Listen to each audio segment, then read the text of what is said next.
Hello మావా, మీకు విషయం తెలుసా? చెప్పు బ్రో అంటారా? సరే, వాళ్ళ టాపిక్ వచ్చి హరిద్వార్ యొక్క గొప్పతనాన్ని గురించి ఈ వీడియోలో తెలుసుకుందాం.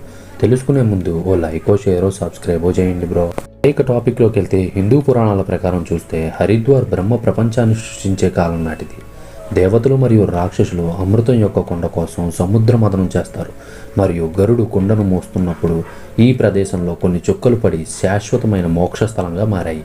హరిద్వార్ విశిష్టమైనది.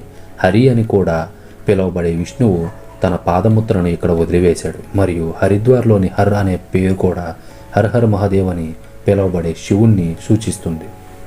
కాకుండా పురాణరాజు భగీరథుడు తన పూర్వీకులకు మోక్షాన్ని అందించడానికి గంగానదిని స్వర్గం నుండి భూమికి తీసుకువచ్చాడని చెప్తారు. అలా వచ్చిన గంగ మొట్టమొదటిసారిగా తాకిన ప్రదేశంగా కూడా హరిద్వార్ను చెప్పుకుంటారు. మరింత పవిత్రమైన ప్రదేశాన్ని భారతీయులు ఒక్కసారైనా సందర్శించాలని అనుకుంటున్నారు.